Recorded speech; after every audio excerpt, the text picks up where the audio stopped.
Hey guys, Justin here. Quick note, in my lap analysis I talk about how the qualifying needs to be a second lap hot lap, but really the first lap is not too bad. I did a pretty good time for my race to do on first lap, and it was probably just a couple hundredths off what I could do on second lap. So with that being said, I would probably do it on first lap just so that you have two attempts at it, but just know that second lap is marginally faster. But other than that, if you want to see these guides up to 3 days early, then make sure to join my membership. For only $1.99 a month, you get access to all my telemetry and also my early bird guides for ARCA and CFixed every week. All right, let's get right to the lap.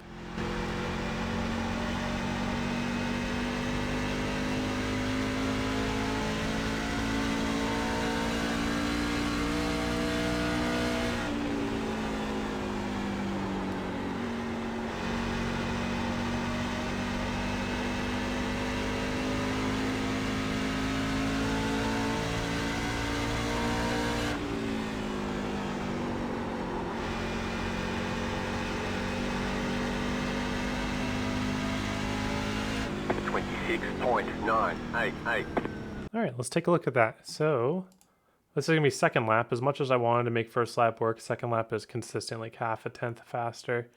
So I'm just gonna skip this. This track really discombobulates me after the new layout. So what I'm gonna be doing, this is really weird. So this is the weirdest outlap you're gonna do all year. So you're gonna go really slow up top and then cut down kind of normal, right? Kind of like our normal run up line. You go slow up top, turn down the hill, and try to gas as early as possible. But now we have a different goal. Now we have to go as low as possible, pretty much. So I want to be fully below the yellow line by the time I get to the start finish line, because we are gonna cut the crap out of this dog leg. We are gonna go so low that nobody even knows what we're doing down there. And this gains us like a full ass tenth. So yeah, you saw that correctly. The only thing stopping us from going lower is the pit wall. So you want to have your lefts right on the pit wall. And then I'll show you where you want to aim back up. You want to be aimed and back on the track. You want to at least be starting to go back onto the track by the blue line, because you want to go all the way up to the wall at this point to get ready for the corner. This is going to be a little tough at first because you're pretty much going to have to turn more than usual. So you see I didn't even make it up to the wall, but I carried so much momentum. So now what we're trying to do is we're trying to make as big of an arc as possible and get to the yellow line. And we're going to be doing that by using about 10 to 20% braking.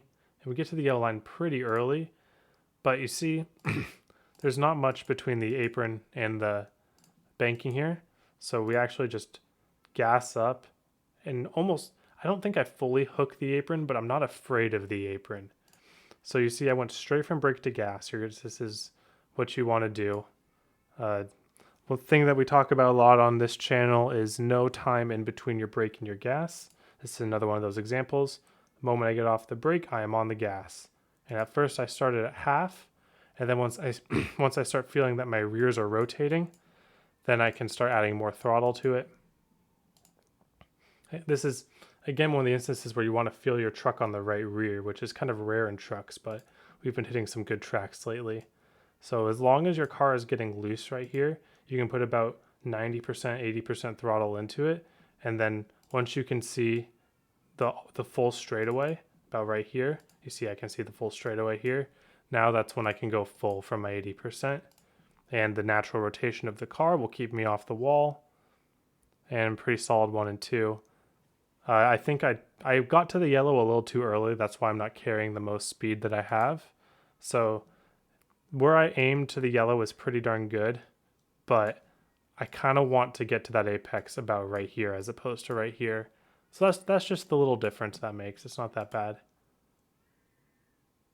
It's because you see I had to wait on it a little longer. That's the whole thing. I didn't jump into the throttle, and that little extra weight means that my angle isn't going to be as good as if I just arc down there like in one smooth motion.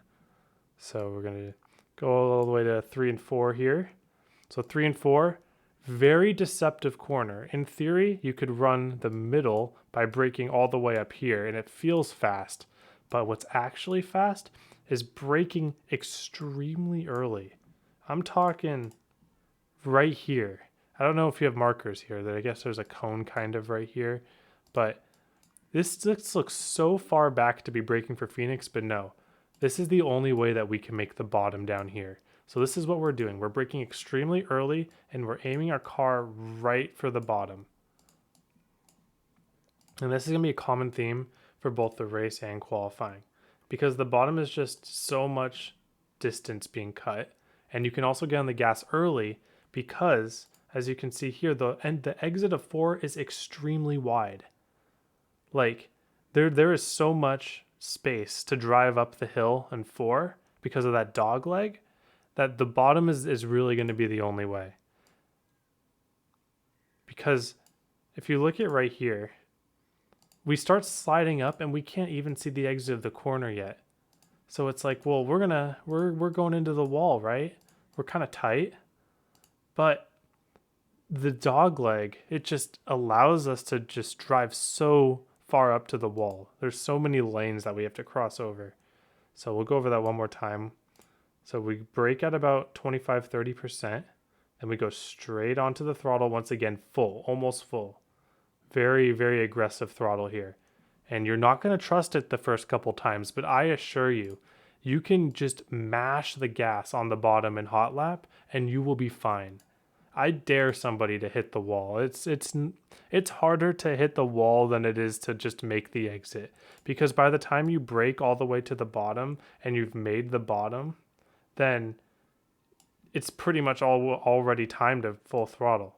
That's how wide this corner is. So just trust that this car is going to make the exit, and you're going to get a lot of speed here for free that you just wouldn't know because it just feels wrong because of the shape of this track. But use the shape of this track to your advantage and you'll be able to cut a lot of time off. All right, so now let's get to the long run. Okay, I'm going to do something really funny here. So on this replay, I didn't save the replay, but I recorded like my voiceover for it, but then I realized that my microphone was unplugged. So we're gonna watch this, and then I'm gonna pretend that I know what I'm saying during this. So I'm talking about how we went a bunch of cautions at the beginning, but we ended up doing a long run at the end. So I'm not even gonna talk about the 1 lap stints, and we never pitted, so we ended up with about 30-ish green flag laps on our tires.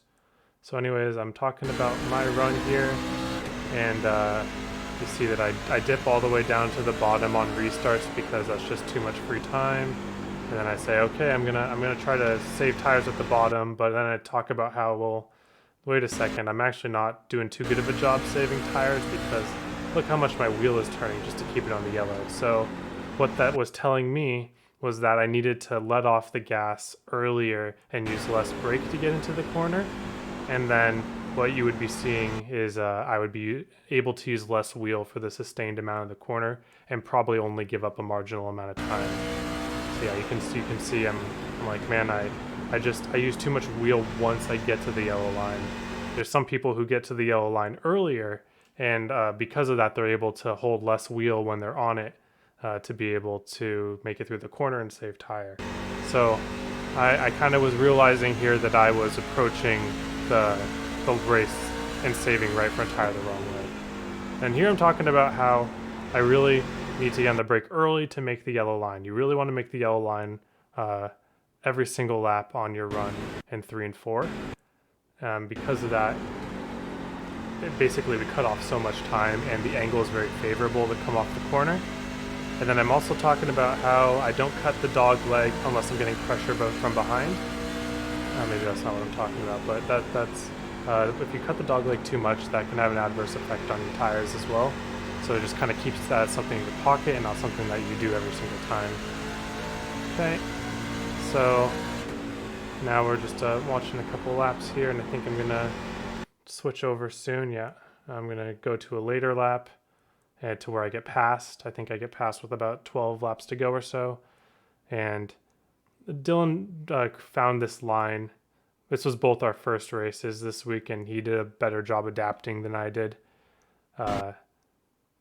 Basically, I was really thinking that the bottom was going to be the way to go, But it turns out that the top, or at least the middle in the late run, just seemed dominant in 1 and 2. And then also Larry was doing a lot better job saving his tires, and he was also shifting a bit in 3 and 4. But I don't think shifting in 3 and 4 is something that you need to do. Neither Dylan nor myself, first or second place, shifted in 3 and 4. But like 3rd, 4th, 5th, and 6th all shifted in 3 and 4. So I think it's kind of a feel thing. If you have a good feel for it, then you might want to. Oh, here, yeah. So you see how I tried to arc it in the corner to get to the bottom? But you see how Larry just gets to the yellow extremely early and just rises on the yellow line? That's really, really good for tires because he's using less wheel to keep the car engaged in the corner. Meanwhile, I'm just forcing the car all the way top to bottom throughout the entire corner and not doing a very good job. So that's kind of why I was burning some tires there. And then, let's see. Yeah, we'll just ride along a bit with him. Yeah, see he shifts there. Yeah, I don't know.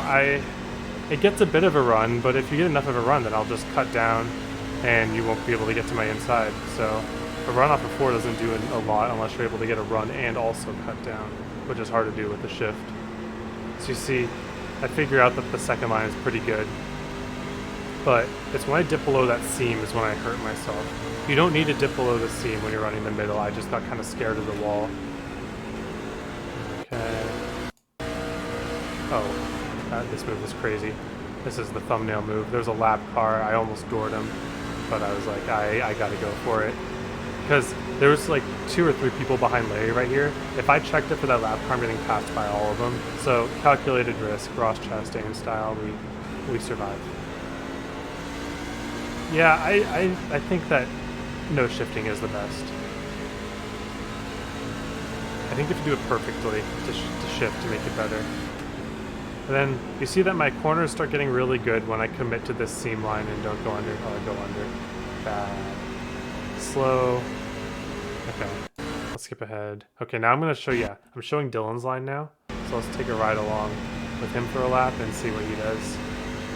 Because he was gapping us. He was doing real good.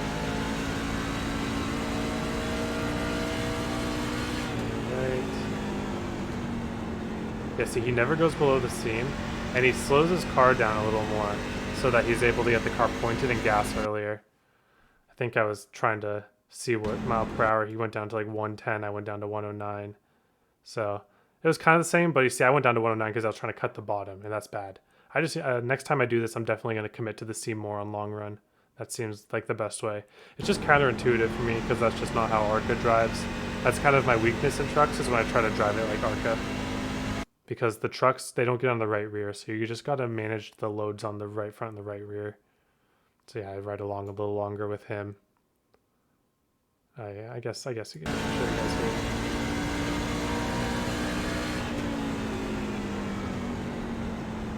So you see, he does a little bit of a diamond, but he really makes sure that he has his angle out of the corner so that he doesn't have to be turning the wheel a ton to exit the corner. And that's a really good fundamental to have. And then here, so here I was wondering how he gets to turn down to the bottom so well compared to me, and I found out that it's because he points his car before braking. So you see how he gets like a little point here? He gets pointed off the wall before braking, and that really helps him make the corner. Meanwhile, when I think I go to me next, and I start braking before I even turn, and that just causes everything to not want to work together. My hands are, I'm not used to face cams. And so I missed the bottom because the car just kind of goes straight. But it's fine if the car goes straight as long as it's going straight to the yellow line. So you just got to see two mouses. We got to make sure that we're pointed at the yellow line, and we can be braking straight just fine. So that was kind of my last revelation. Then I was just saying, yeah, we got second. It was pretty good. Good for the first try. A pretty strong field too. I like that Larry was in here. You can tell it's ARCA Dirt Week. But other than that, thank you all for watching. I hope you all have a wonderful day, and I hope to see you all on the track.